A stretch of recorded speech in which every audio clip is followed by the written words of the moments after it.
on the roundtable about this new Wall Street Journal poll that shows even on issues where the public does not approve of the president or of Republicans, they actually have a lower approval rating of the Democrats. Well, now that the internet, and thank God that Elon got X, thank God there's Rumble and Locals and these places where the truth, or at least a counter narrative can be spread, exist.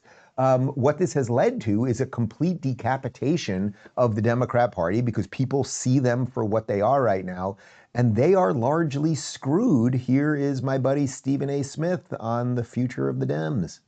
Okay, so let me move forward on the Democrats. We were just talking on the roundtable about this new Wall Street Journal poll that shows even on issues where the public does not approve of the president or of Republicans, they actually have a lower approval rating of the Democrats.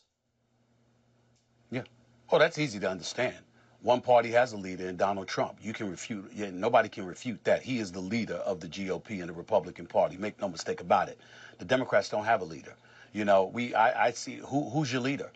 Who is it? Is it AOC? Is it Bernie Sanders? Is it Jasmine Crockett? Who is it? You know, we respect so many people on Capitol Hill. I'm certainly not here to cast aspersions upon individuals, but as a body, the Democratic Party just looks very, very bad right now because they look leaderless. They don't have a definitive voice that anybody can depend on. When we look towards 2028, for example, we see a guy like Governor Wes Moore, who I like a lot and I think is very capable, Josh Shapiro, the governor of Pennsylvania, who I like and I think is very, very capable. But when you talk about a national voice for the Democratic Party, it is literally non-existent. You have no one right now. I'm in New York City. You've got this guy, Zohran Mamdani, that won the Democratic nominee over former governor Andrew Cuomo. Andrew Cuomo and Mayor Eric Adams are going against one another as an independent, and there's fear about them canceling one another out and paving the way for Mamdani, who's a renowned socialist. That's not what America really, really is about. Nevertheless, he could end up being the mayor of New York City. Why? Yeah. Because when you don't have any kind of leader whatsoever, you're going to look to grab one any way you can, any chance you get. That's what the situation is with the Democratic Party. They do not have a leader. Let me expand on that for you, Stephen. You're right. They don't have a leader. So whether you like Trump or not, it's very easy to be like, well, what are the Republicans right now? Well, what are the Republicans? It's Trumpism, it's MAGA, it's all of the things that we talk about on this show every day. Now, you may not like all of I don't know, perhaps you don't like the immigration thing, or you don't like the trade deals, or you don't like what happened with Iran or whatever, but you could look at it and be like, I know where the policies come from, I know what the policies are, et cetera.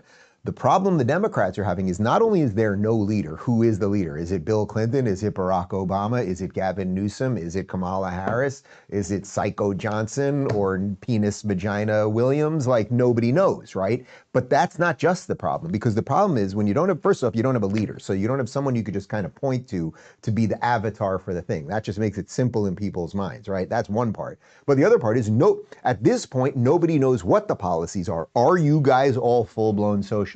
Now, I would say yes, because as we've seen with the Zohran Mamdani thing, it's like nobody in the Democrat Party is really pushing against him. You got these kind of mealy-mouthed kind of nobodies like Eric Adams, let's say, who's no longer even a Democrat. He's an independent, pushing back a little bit. But we've seen Chuck Schumer and Nancy Pelosi and a bunch of the others praising this guy who is a full-blown socialist, and you're only a socialist until you rip the mask off, and then you're a communist. That's how it works. So they do not know what to do, and even though I'm obviously not one of them, I don't think it's healthy for any free country to really only have one party that's sane and then a complete group of nutbags. So I would like to see something sane there, even if I disagreed on the policies. At least some people who love America, who don't fundamentally want to turn us into the country that all of our ancestors fled, et cetera, but they are just banged up and